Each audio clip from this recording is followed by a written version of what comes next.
street. Streets to take over.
The stage is set for the scheduled governorship election in Ondo State following the signing of the peace accord by 18 political parties with an intent to birth a credible and peaceful electoral process, featuring candidates from the leading contenders from the PDP, APC, likewise other political parties. The fierce battle for the soul of Ondo State saw intense campaigns are in full swing.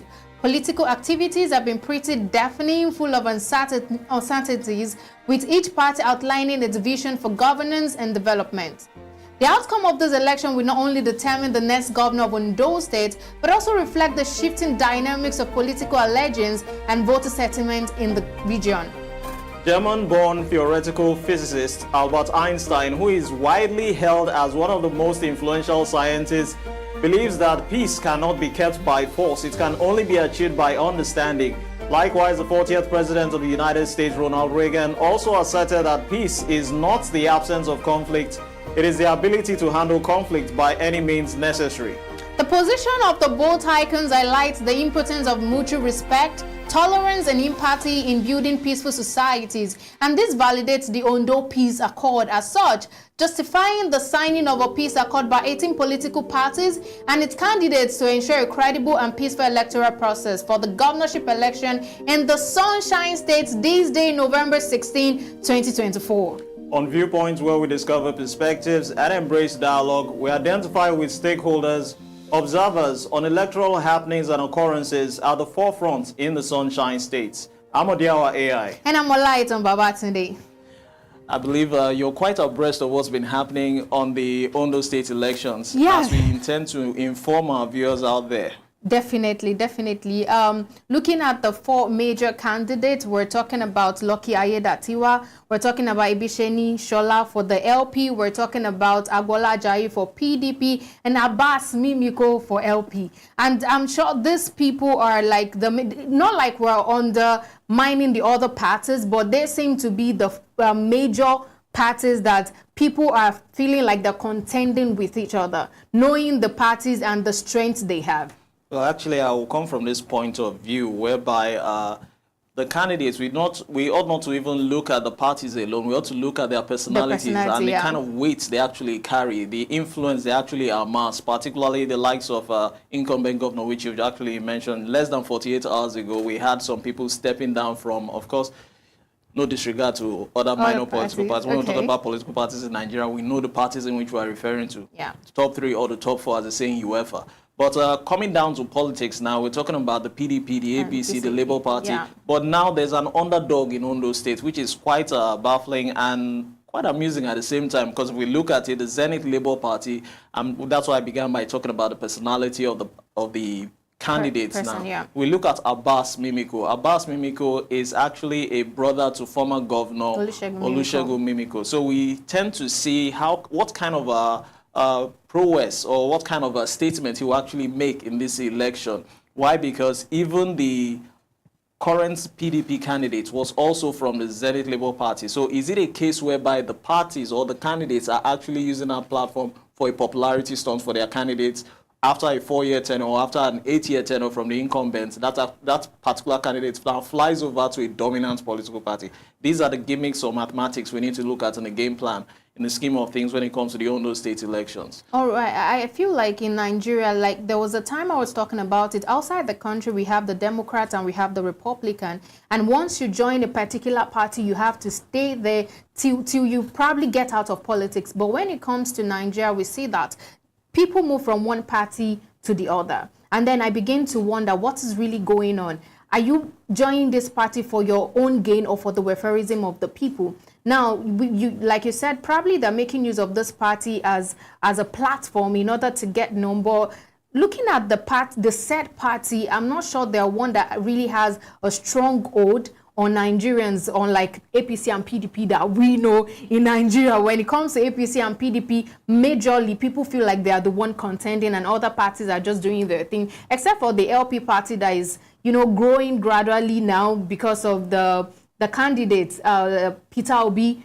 He had impact on Nigerians during the 2023 election, and I think he had given hands to people in the LP party. But also, I would not also overlook the fact that Olusegun Mimiko during his time was under the LP party, and that's like the first time Labour Party is going to win any election in Nigeria. So that, in the actual sense, makes us feel like, okay, probably people might not be looking at the party anymore, but the personality of the people and the person that they believe can cater to their own welfare.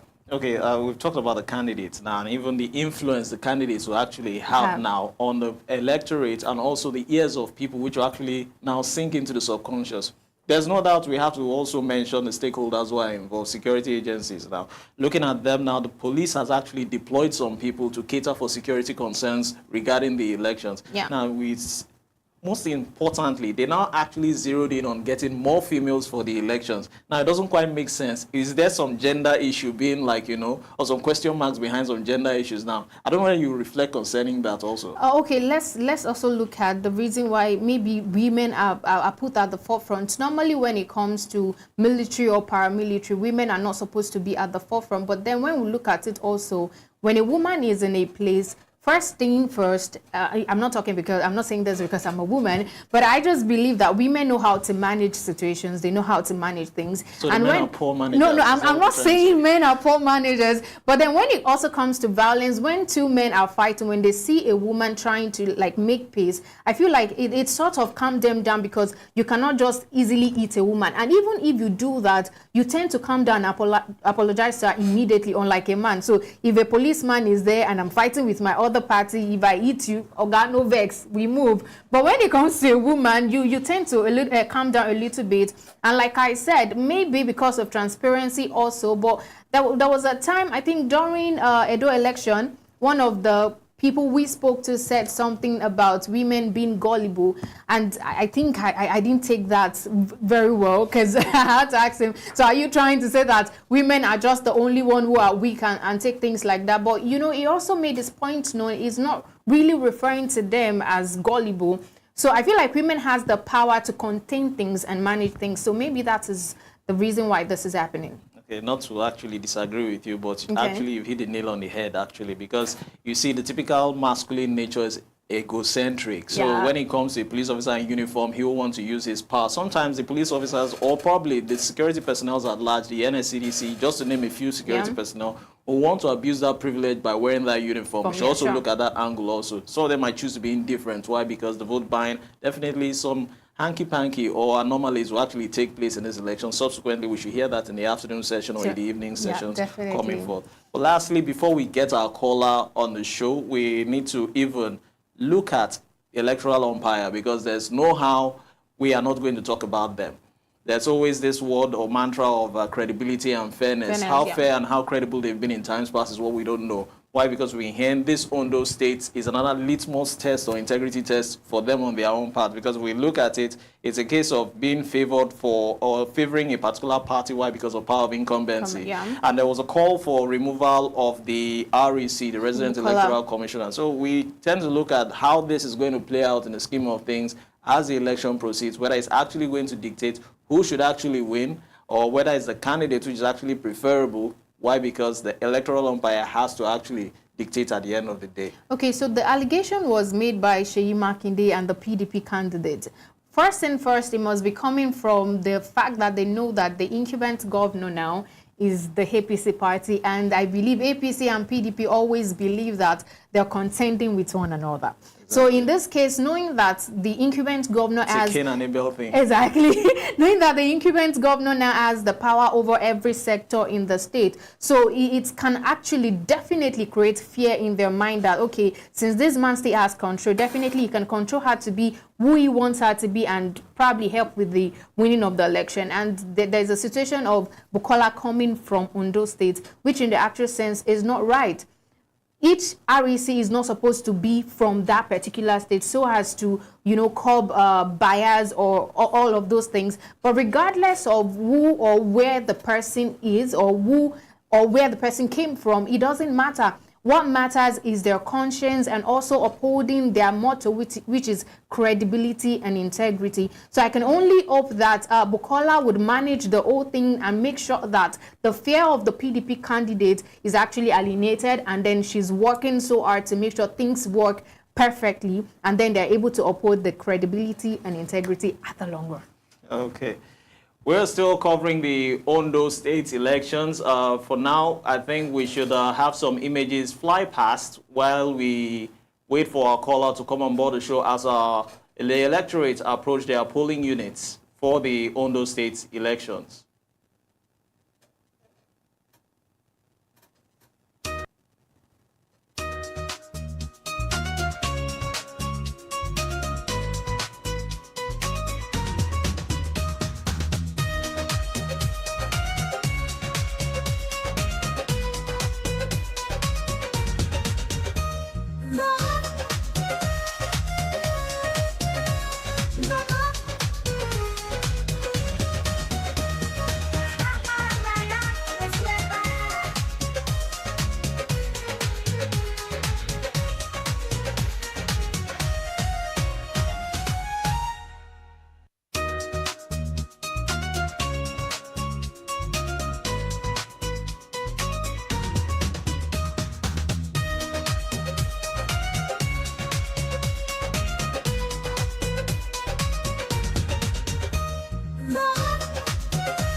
Hello. Hello, sir. How are you? I'm very fine, sir. You'll be joining us soon now. We're live now. Oh, you are live now? Yes, sir. How do I join, really? Don't worry, you're already with us. Let me see. Okay, yes. I still have some bad. We are trying to sort out NEPA problem or generator problem here. I was telling my wife. Okay, what link I can? How do I join you? Pause. Okay, you're already there, sir. Don't worry, just keep up with the conversation.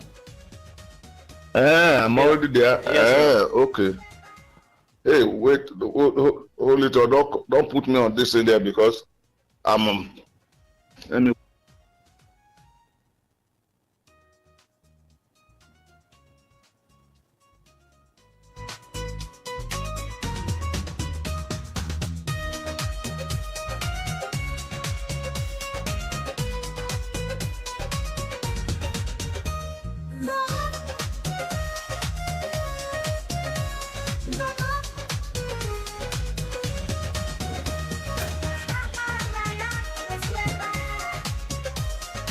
Hello, sir.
Welcome back. We're sorry about that break in transmission there. That was Professor John Abue, founder, Center for Childcare and Youth Development, the platform which is actually one of the observers which will actually be covering the elections happenings.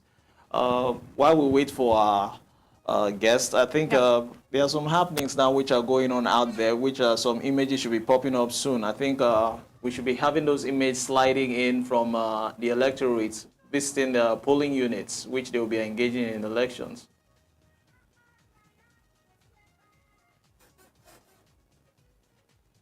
Okay, we can see electoral officials there representing INEC. We hope it's going to be a peaceful one. What do you think, Olaito?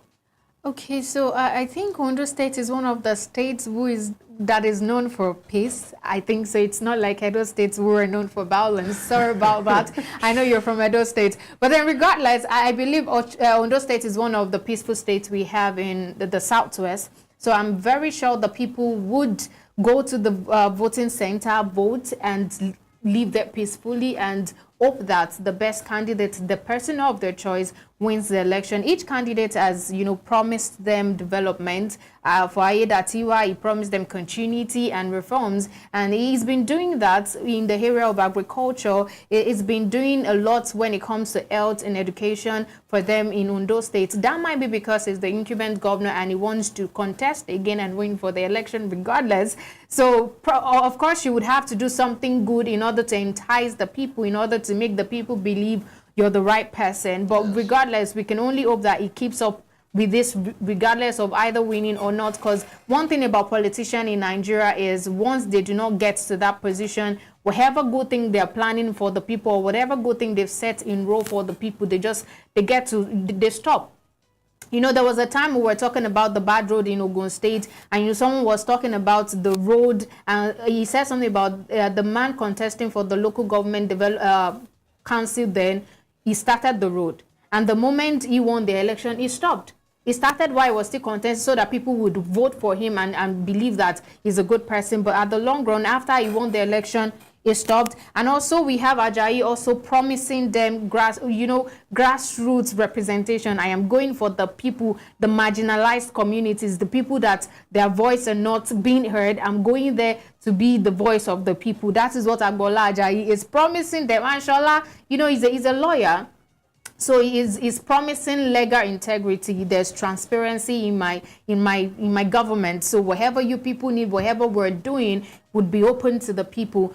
And Mimiko is promising them legacy and youth appeal. Whatever these people are promising the people of Ondo State is what we need, aside referendum. But I believe referendum is the major thing we need in the country, and Ayedatiwa seems to be doing that when it comes to agriculture and all that comes with it. So I can only hope that each of them, regardless of whoever wins the election, you can pick what the other people want to do for the people and do it regardless of, this is what I promised the people. You can still do it.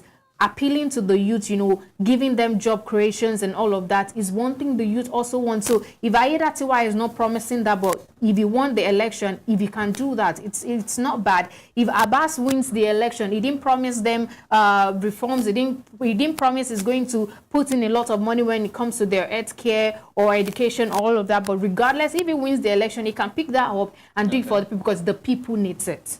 Yeah, I think I'll borrow one word from there in entirety from what you said, Yeah. welfare, because it has to do with how the person is going to fare for the next 4 years, yes. And if the person doesn't fare well for the next 4 years, it's kind of a problem. But I want to believe that for people to have stepped down, three candidates in particular from the ADC, Yeah. the NP something, and just to mention it, then the Alliance for Democracy, just to mention a few, I've actually stepped down for Governor Lucky. I tend to feel there's a sense of commitment from the camps of these parties aligning with the APC to be more convincing to the people. But the PDP and other parties such as the SDP and Labour Party, I think they will have a lot of homework to do. I think we have our caller on the show now, Professor John Aboye. You're welcome to the show, Professor. You know I'm on the air.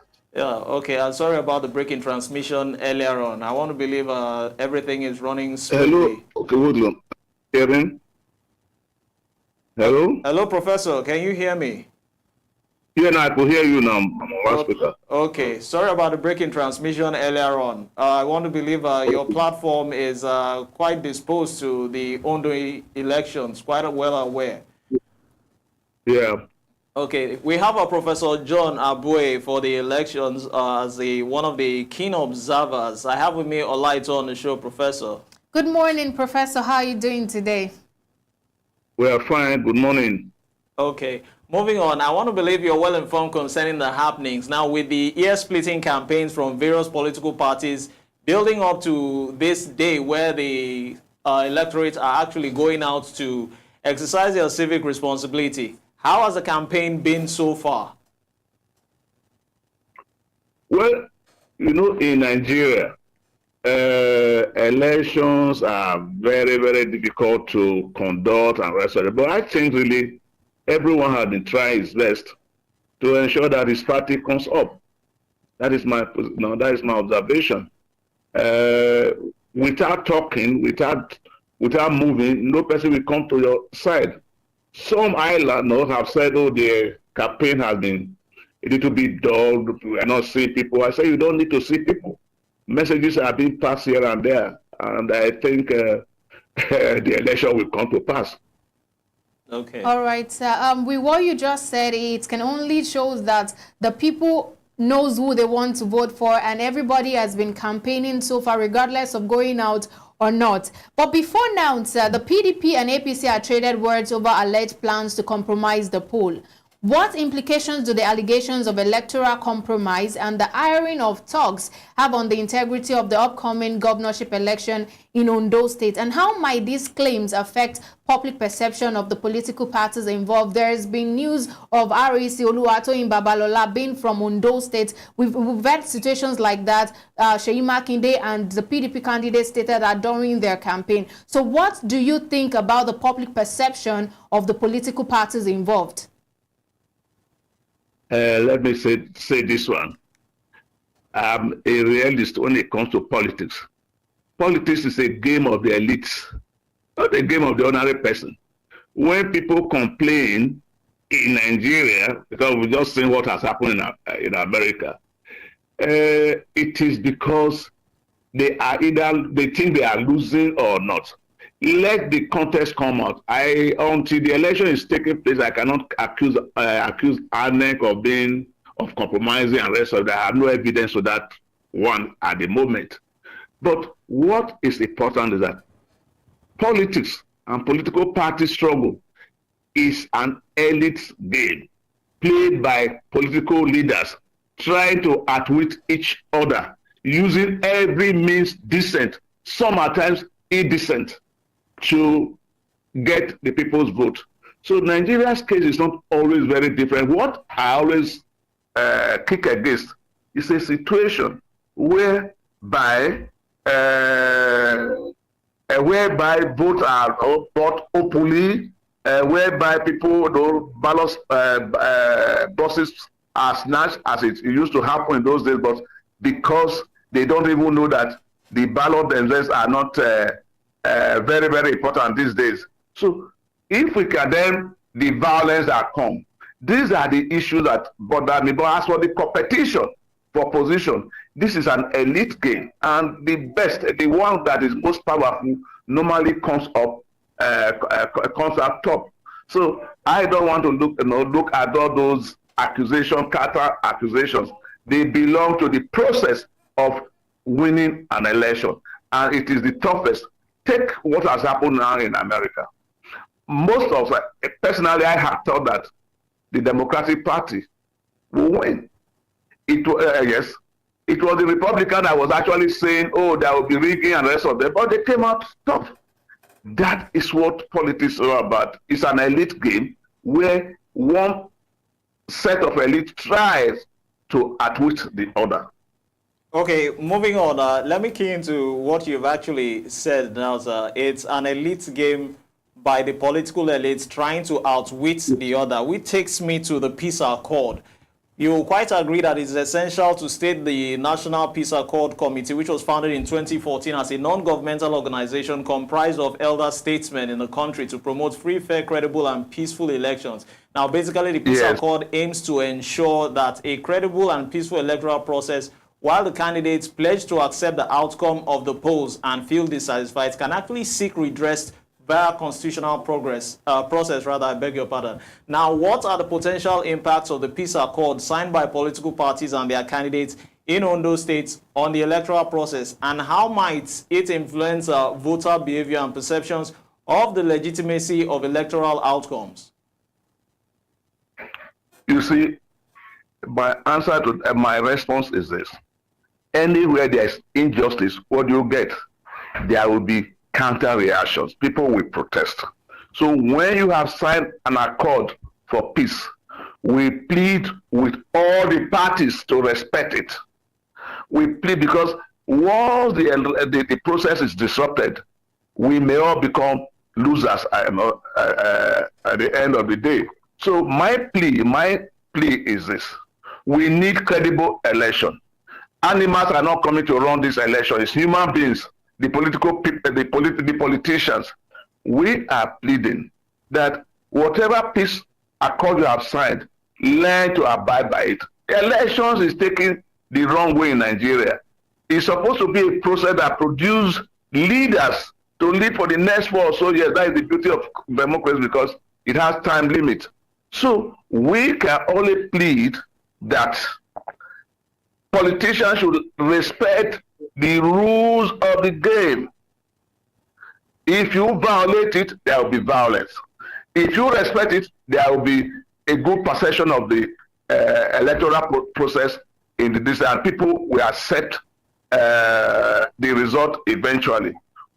In one word, what I'm actually saying is that we need to respect the rule of law, whether in Ondo, whether in at the national level, or any place. If you don't respect, democracy is about what? It's about rules, observations. Democracy is a product of rules. We want to do it A, B, C, D. So whereby you violate a step in it, the process has been corrupted. So this is why we have been talking to the political elite, and that is why I address the question from the elite perspective, that they need to understand one thing. If the election is disputed, if people don't have confidence, they themselves will not be able to govern. And that is why it is important that they obey the rules of the game, and what they have signed, they respect it and pass it over to their followers. Okay. All right, Professor. Are we together? Yes, definitely. All right, Professor.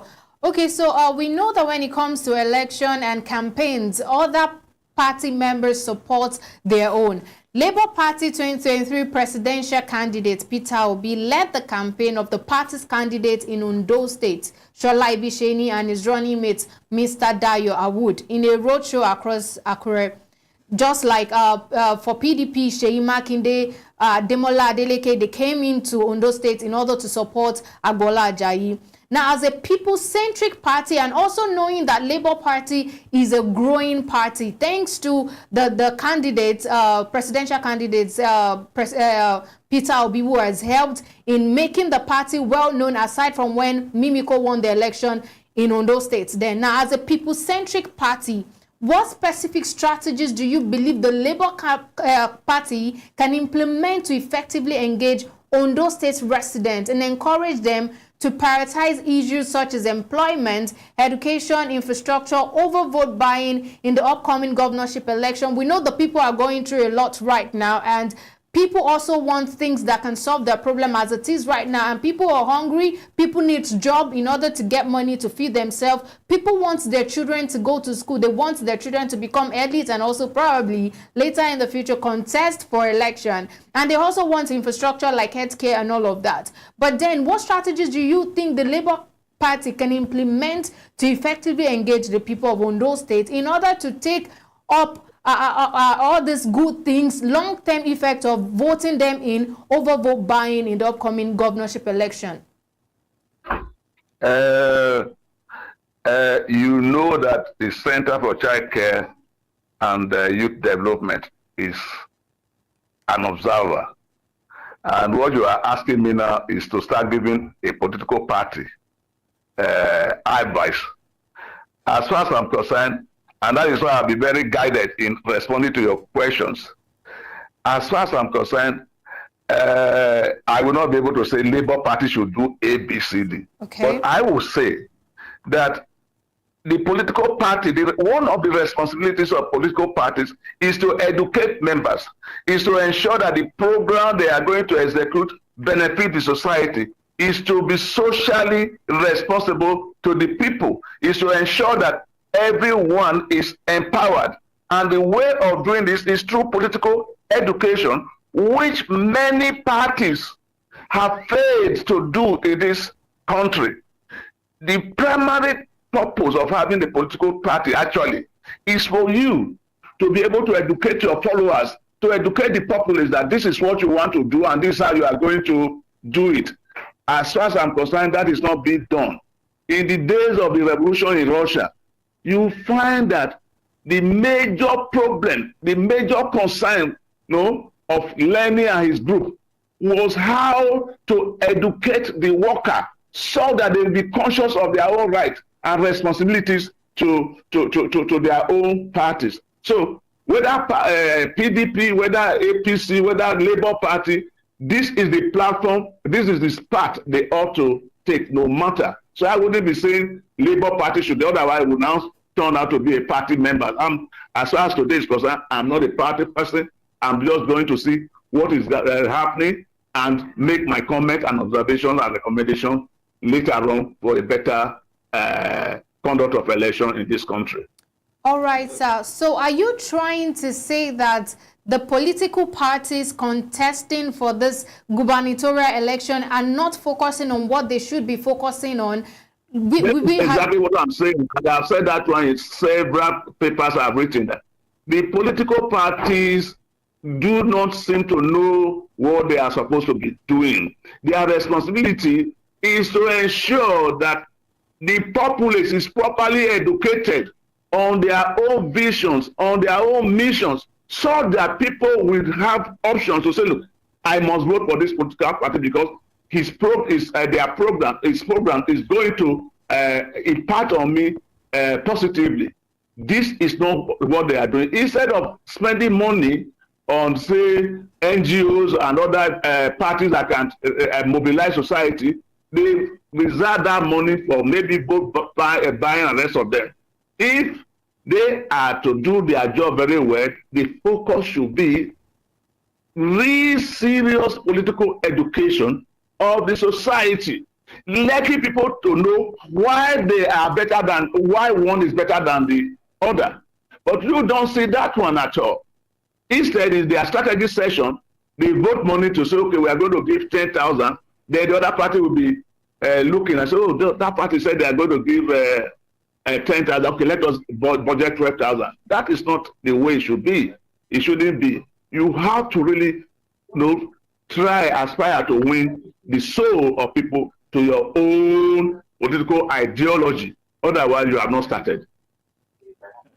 Okay, moving on, Professor, away from political parties and their visions and missions or sellable manifestos to convince the electorate, There's no doubt an election would take place without the electoral umpire INEC. Now, INEC Chief Professor Mahmoud Yakubu revealed that the collection of PVCs from the recent voter registration ended 2 days before the event, adding that a total of 64,273 PVCs were collected by voters out of the 89,777 cards delivered to the state.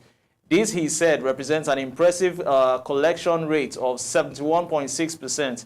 Notably, he said the commission has perfected arrangements for the movement of over 17,000 ad hoc regular officials as well as large quantities of materials to 4,154 voting and collation locations in 3,000 plus polling units, 203 wards within the 18 local government collection centers. Could you analyze how INEC's logistic plans for the Ondo state election addresses geographical concerns of both the riverine and mainland areas, and discuss the potential impacts of these arrangements on election day operations, particularly today, because definitely the waterways and the byways should actually be convenient enough for election materials to deliver or get to their polling units. Are we together? I'm with you, Yes, Professor. Definitely. You lost me or I lost you? Okay, let me take that again. Hello, can you hear me, Professor? Hello? Hello? I think we lost Professor there. Well, I think we should wait a little bit before we get him Hello? back. There's a break in transmission there.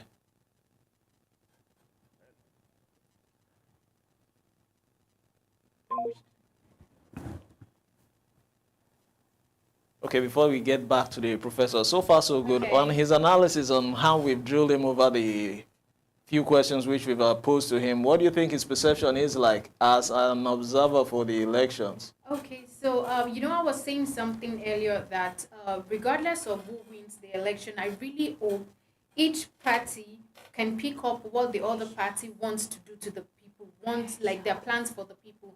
But with what he just said now as an observer, it's so obvious that these people are they seem to be selfish, because then it is majorly about the people.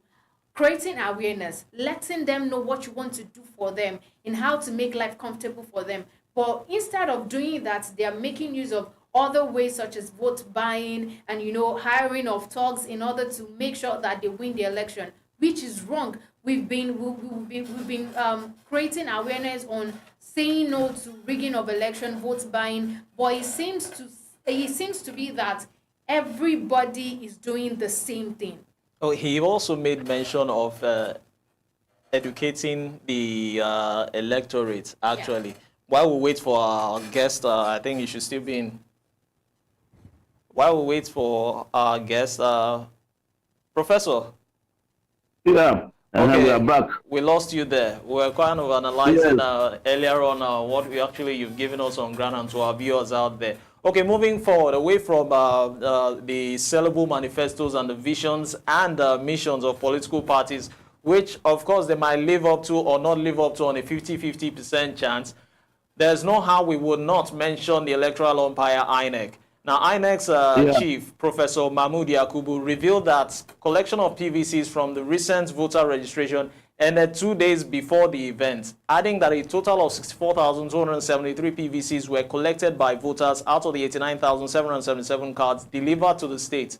This, he said, represents an impressive collection rate of 71.6%.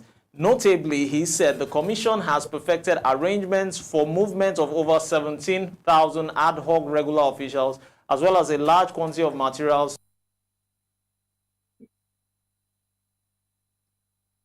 Hello? Hello? So I found this.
I think we're back live.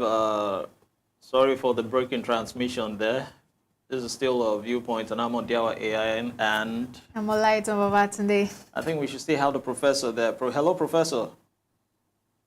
I think we lost professor there. So far, so good. I was talking before we had the professor back on ground. We were talking about educating the electorate. Yeah. Oftentimes, we've had the incidents whereby the electorate are always educated at the 11th hour concerning electoral concerns. Yeah. And it's not always right, it's not always proper. I think there's need to plan ahead, because if you fail to plan, you've already, the plan has already failed already. Yes. The electorate on their own part, for years running, every 4 years, it's common knowledge that we need to get, I think, hello, Professor. INEC hello, Professor. is very, very important to the success of any election. Okay. Whether in this country and in other country, institutions that superintend elections. I am happy that INEC is gradually responding to criticisms. Are you with me? Yes, I'm with you, Professor. Okay. Responding to criticisms, and it's improving by the day. I am not interested in how they move people. I'm interested in how many people got their voter's card. How INEC move their logistics, I'm not interested. All I'm interested is that they should be transparent. They should be transparent so that people don't accuse them of taking sides. They are the umpire. The moment people think they have taken sides, the credibility of the election is lost.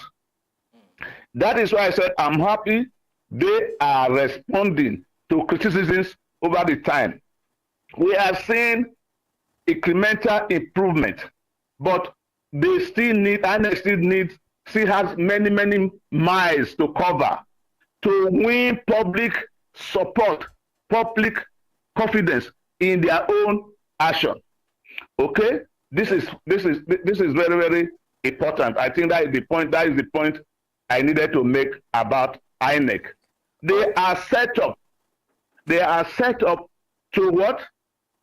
Organize elections in a very transparent manner.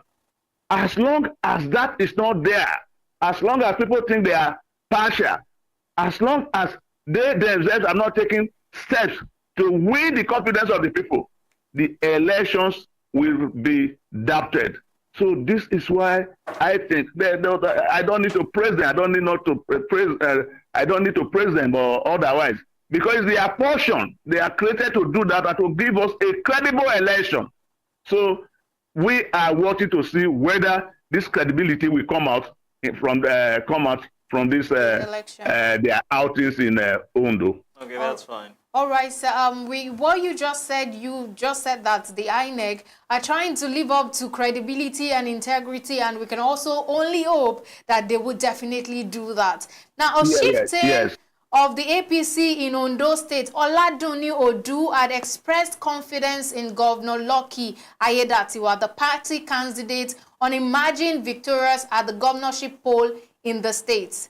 Now, the APC chieftain said that the APC's women forum in the state was ready for the governorship poll and had mobilized support for Governor Lucky, given the context of Oladuni's Odu's statement regarding the governorship election. What strategies do you think the APC's women forum would implement to further mobilize support and ensure higher voter turnout among women in the region? We know that when it comes to going to church even, or when it comes to praying, the women are always at the forefront doing and making sure that things goes well, even in the house. And knowing that every man wants the support of a woman, you know what they said about behind every successful man is a supportive woman. So what do you think they did in order to mobilize the support and ensure higher voter turnout among the women in the region, knowing that when you get to this queue, majority of the people you will meet at the polling center are women? So what do you think about this, sir? Okay. Again, I'm going to give a general advice. Advice for Otherwise, everyone. I will now become a consultant to PDP or to... APC. I'm not doing that one this time. What I will say is this. First of all, notice the fact that women don't even trust women with power. Now I saw that one in the the outcome of the American U.S. This thing. Election. Yes. Otherwise, you should have taken it for as given that when a woman is there, other women will support, but it's not always the case. Yes. Two, we still go back to, you see,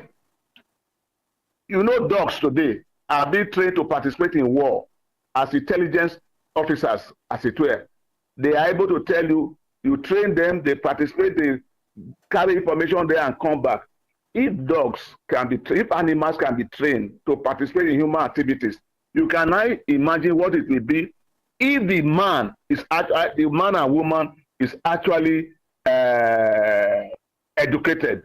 So we still go back to where we are.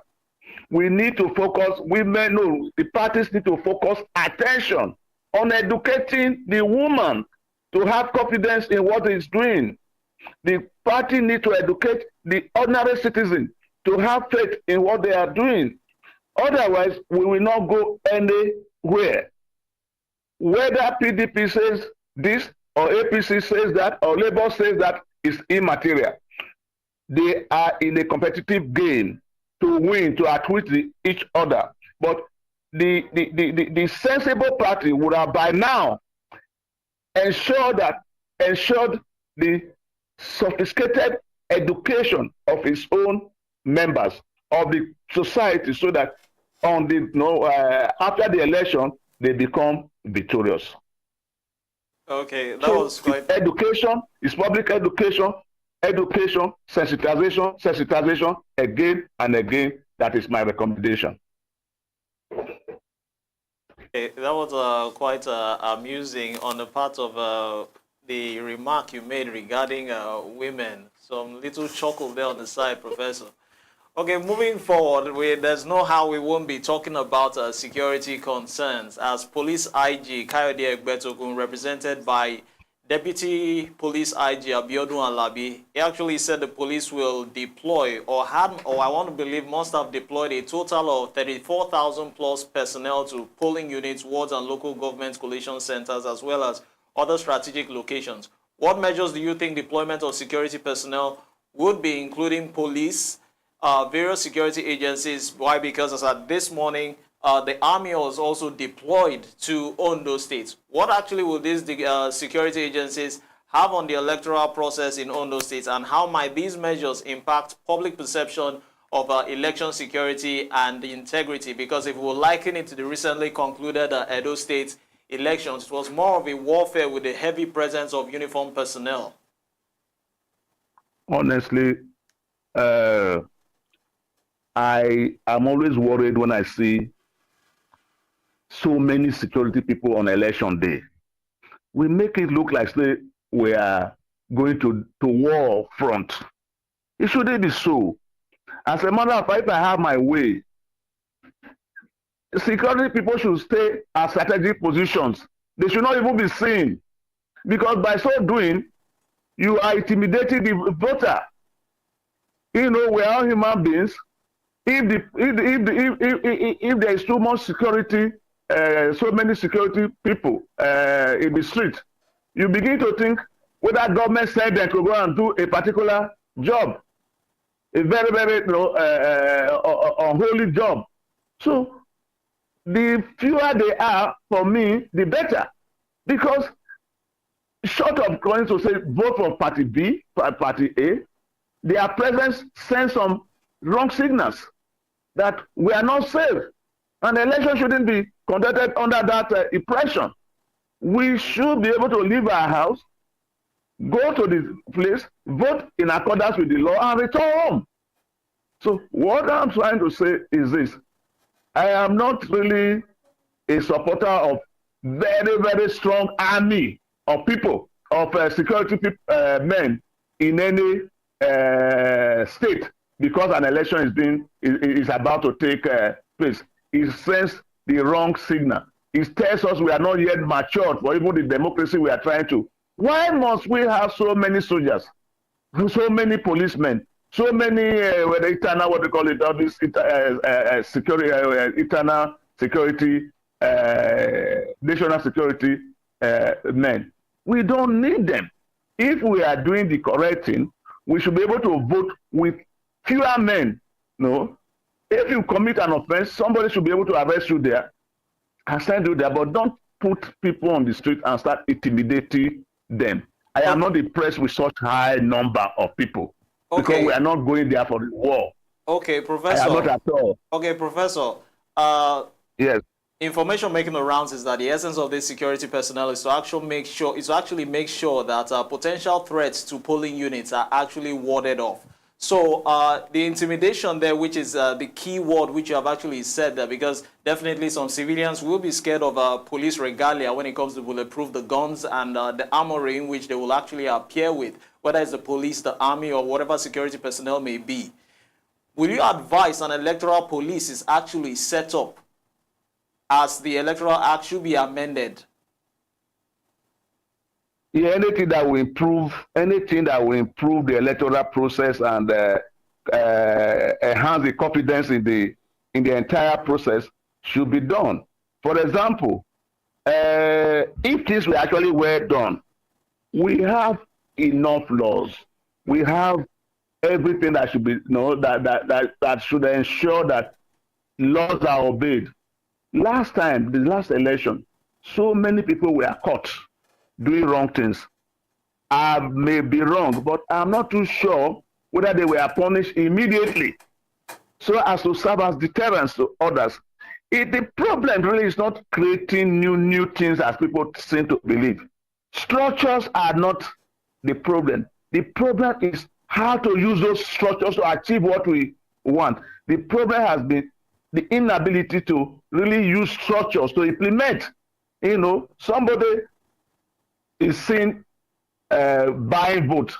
You can't arrest him, and if you arrested him, you cannot take him to court for the magistrate to sentence him immediately and let people know that what he has done is wrong.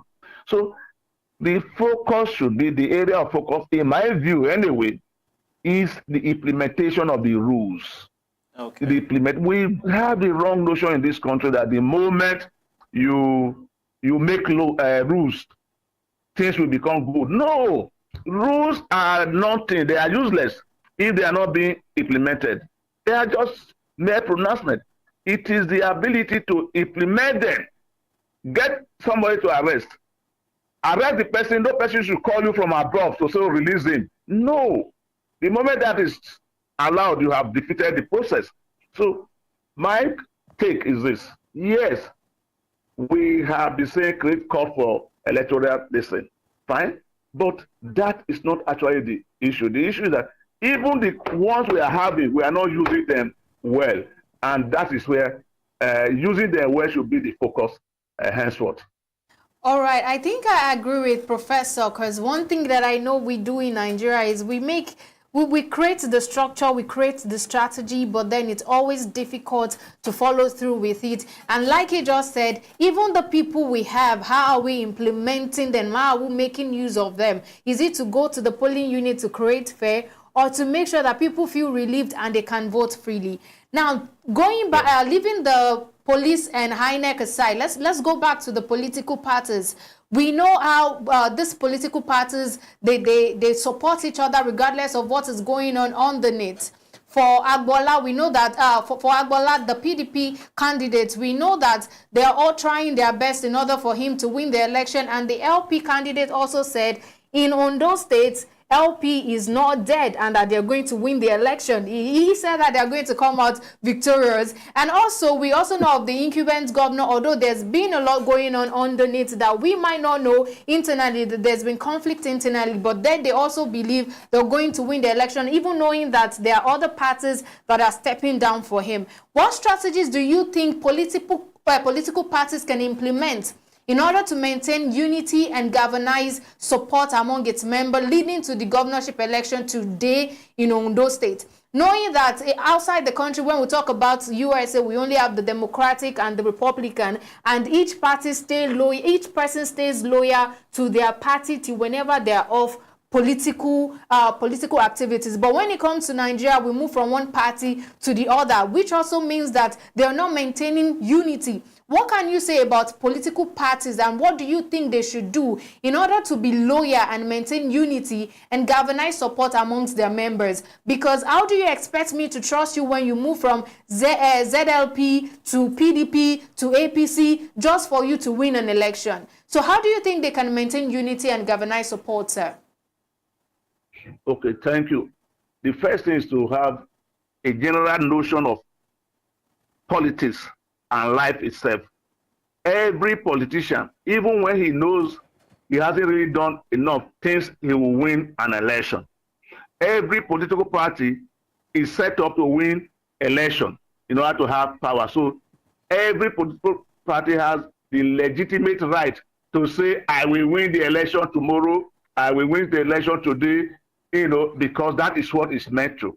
It's just the nature of man to be very, very optimistic, even when he knows that it's not so. Having said that one, there is no magic about winning loyalty, unity, or purpose, as you are saying. The trick is to develop your own political ideology and sell the same ideology to your members. Ideology is a very strong instrument in forging unity in any place, whether at the national level, at the state level, at the party or organizational level. Once the ideology is identified and people subscribe to it, it has a way of igniting discipline among members.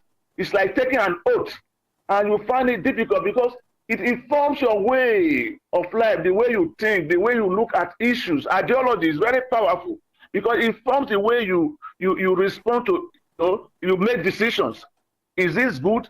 It defines your sense of rightness and your sense of wrongness. And that is why we find that even in America, we think the people, you still see that the ideology of the Republican is different from the ideology of the Democrats. So in Nigeria, it is not because we have multiplicity of parties. It is because they have not been able to develop their own ideology and sell it to people. They don't even know. People join parties without knowing what the ideologies stand for. I go back to the US that just ended.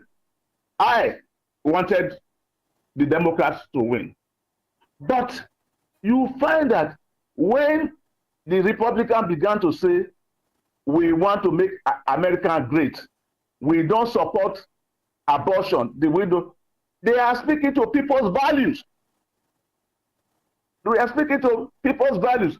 You may be surprised. Me, I supported Democratic Party, but my son was telling me, look, this Republican Party have better ideology that agrees with him, that he doesn't like abortion, he doesn't like certain things that the Democrats have endorsed. That is value, and this is the same family. We are divided ideologically. It's permissible because that is his own way of thinking. And when he won, he said, Daddy, we told you. And I said, no, don't mind, that Trump is a bad person. But that's not the issue. The issue is that he was working on his own ideology and I was working on my ideology. Take it now to the parties.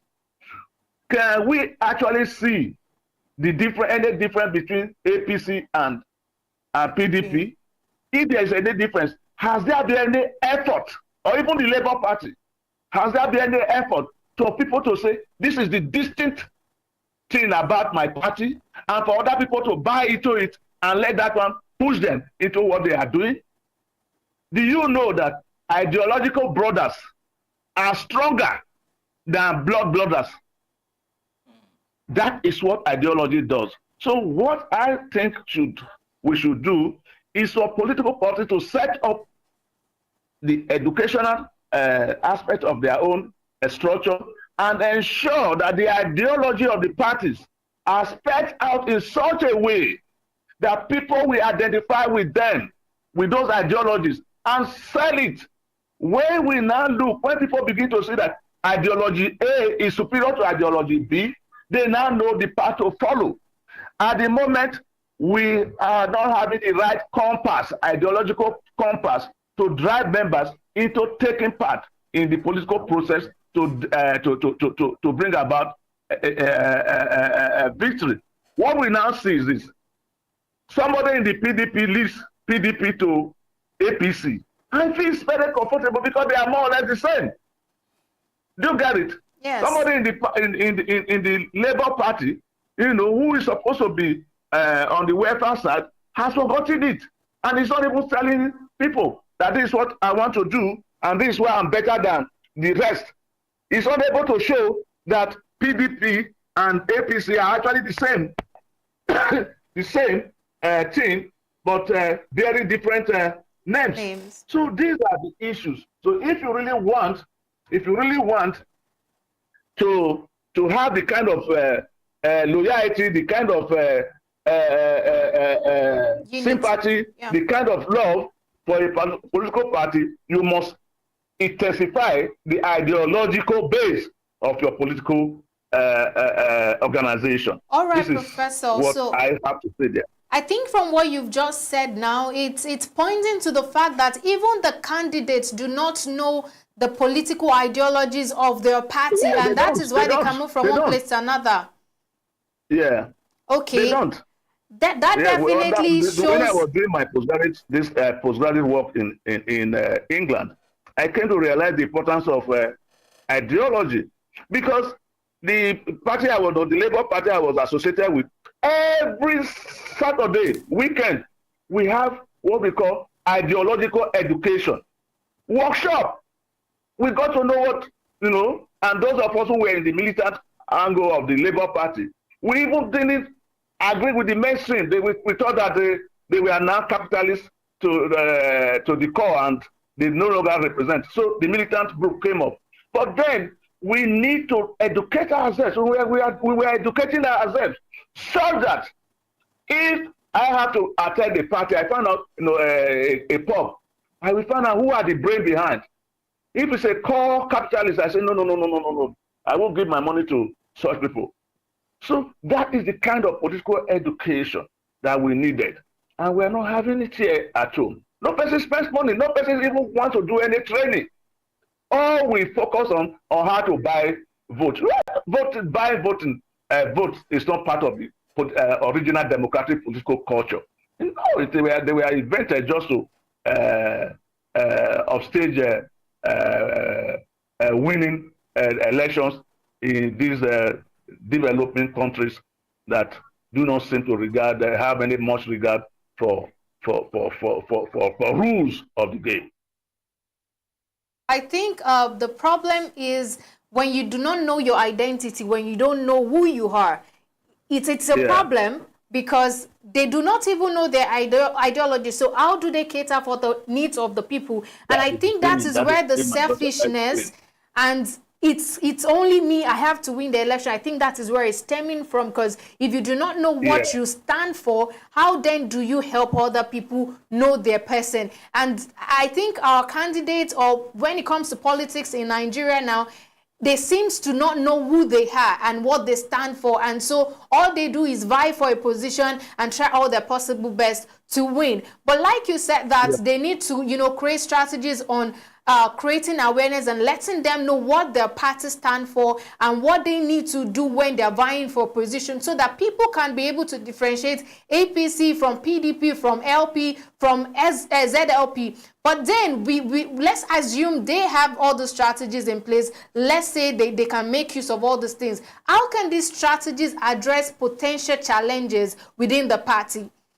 Creating awareness to them, lecturing those people. You said the other time that most of them are not even ready to get trained and know about what their party stands for. But then what if they should do all of these things? What potential challenges do you think they would face if they want to do that within the party? Well, the first thing is for you to recognize that there's a process towards getting power, and that it is not that one of the best ways is to really carry every person along. This kind of what we call political participation. citizen political participation. And to be able to do this one consistently and persistently, you need the conviction of the members. And how do you convince members when you don't do ideological education? When you don't do effective socialization of the society to your own ideology? Ideology is the basis.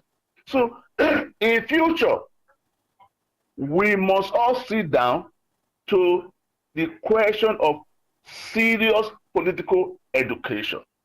Because as I said much earlier, if we can train the dog to become part of the security system, we can use the dog to hunt animal, and if you see the animal come and tell you it's there by science, then it means that if we really devote time to the political education of the Nigerian citizens, to see the difference between party A and party B and be able to make reasonable and responsible choice, then we begin to see the impact. This is the thing. I guess that right now, political strategists in America would have sat down, whether in the labor, especially in the Democratic, to say, why did we fail? One of the reasons would be we didn't really sell our ideology very well. Yeah, people talk about wars, external wars, down there, but people didn't buy into their ideology, very, very well. And they themselves were not able to show that they have achieved so much within the last 4 years, that employment was actually rising, that the economy, the interest rate, the inflation was going down. They were not able to show that one. And Trump was able to tell you, are you feeling better today? That's an ideological statement. Are you feeling better than what you were 4 years ago? That's an ideological statement, and people were following it. Do we really need to carry on with abortion?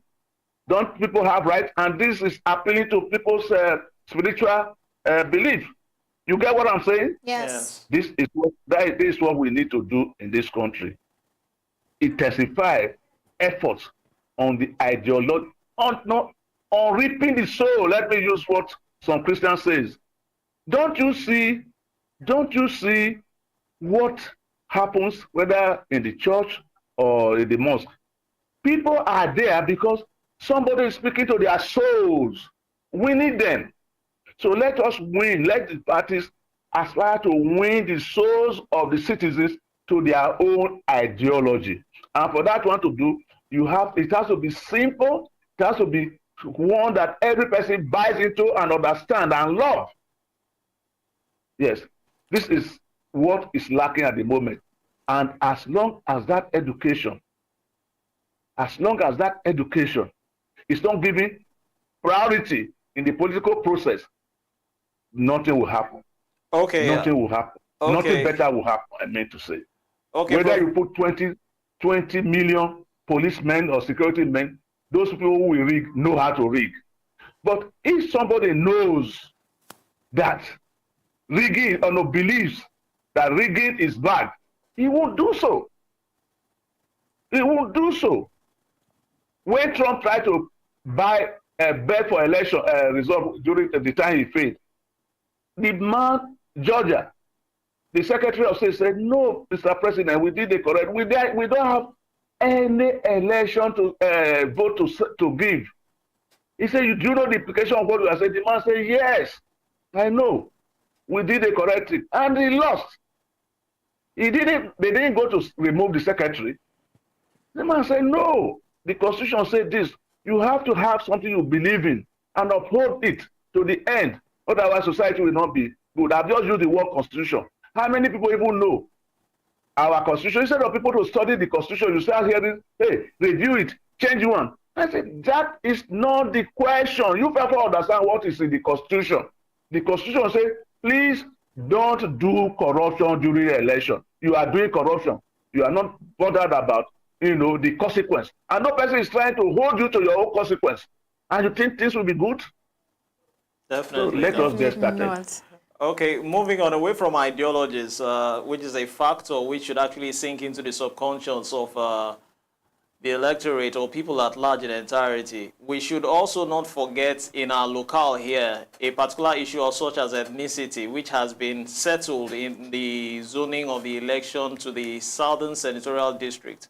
All candidates in the race are actually from the Southern Senatorial District, majorly from Ilaje, Okitipupa, and Ondo. However, it is also worthy to also note that the factors that are likely to determine who will emerge victorious at the end of the exercise are to a greater extent dimensionally three factors. Now, these three factors, I'm talking about the personality of each candidate. The second is actually the financial backing or strength of the candidates and the parties. And lastly, the godfather role. Now, residents of the Sunshine State basically do not want a repeat of the 1983 incident in the old Ondo State because of the unguarded utterances and actions of reckless political actors who wanted to grab power by any means necessary to thwart the efforts of the then National Party of Nigeria to impose Akinwole Michael as governor in 1983. What factors will actually decide this poll? Will ethnicity play a particular factor here now? Well. First of all, I'm happy that the principles we have been preaching for some time, that principle of power shift, zoning, and rest of them, as you have said, is taking place in Ondo, that most of the people that are contesting are actually coming from the same senatorial district. So there is going to be less tension, statewide, with focus on this southern senatorial zone. But you see, there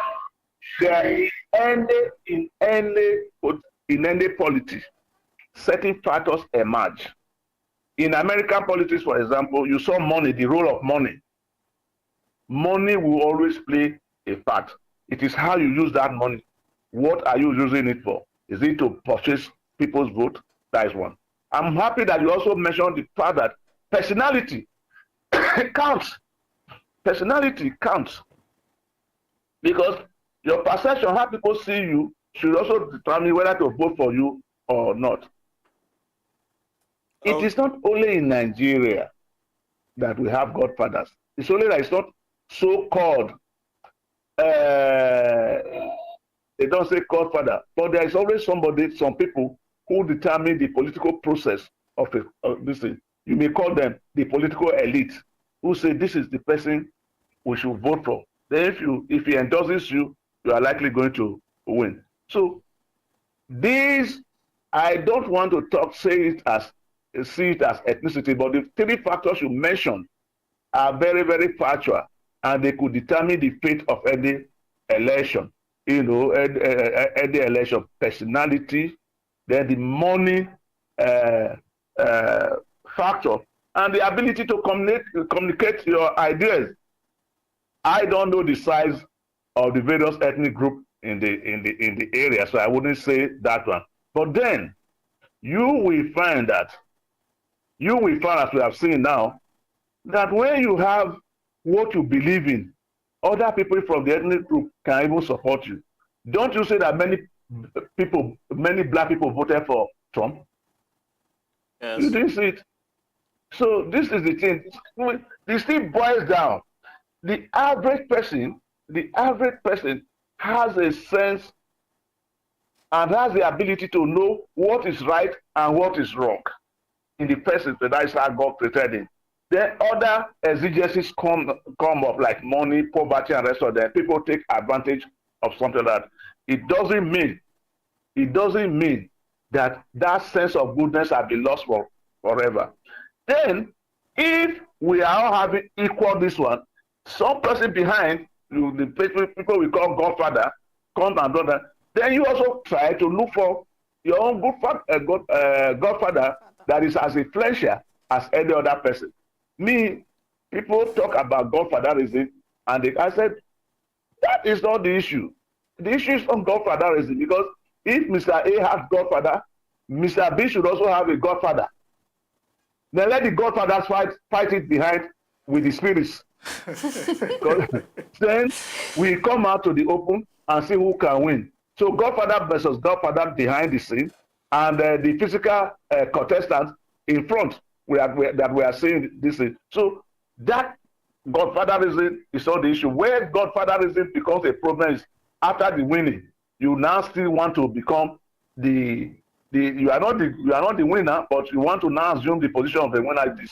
Your son, you want to say he shouldn't perform and serve the people. That is where I saw the problem of Godfatherism in Nigeria. So if these factors you are talking, not education, money is a serious factor anywhere in this place.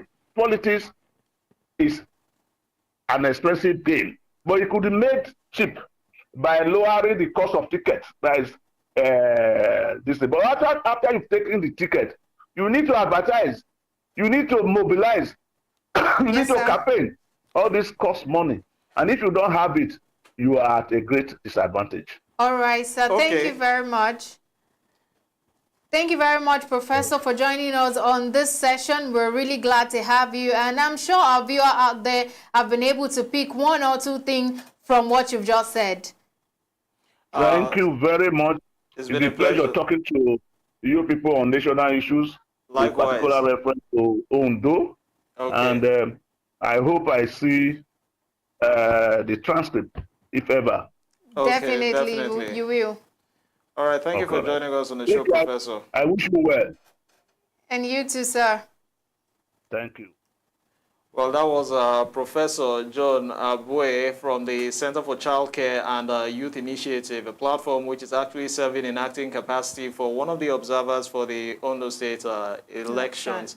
What do you think about Professor John's remarks regarding the elections? He went extensively, delving in comparison on a comparative analysis with the U.S. and also the Nigerian elections. Yeah, he said a lot, if you would ask me, and I think with what he just said, I believe politicians should look into this and go back and think about what they are meant for and what they do, because it's obvious that they are not doing things for the people, because if you do not even know your own identity, then that poses a threat to the people. You personally, I've been able to pick out a lot of things from what he has said, and he actually talked, plainly without being biased. So he's trying to tell us that every political party in Nigeria have a problem because they do not know their identity. I think I once have a discussion with someone where he says, do you know the problem we have in Nigeria is because we don't even know who we are. So if you do not know what your origin is, there is no way you can find solution to your problem. So I think that is the problem we're having with the candidates too. Okay, I also key into a particular joke he actually cracked there where he talked about the godfathers behind the scenes and fighting political actors or candidates in the scene. Yeah. Well, the show is Viewpoints, and we'll be covering the live updates and happenings within Ondo State, the Sunshine State, for the 2024 off-cycle elections. I'm Odiawa AI. And I'm Olaito Babatunde. Join us for the afternoon session.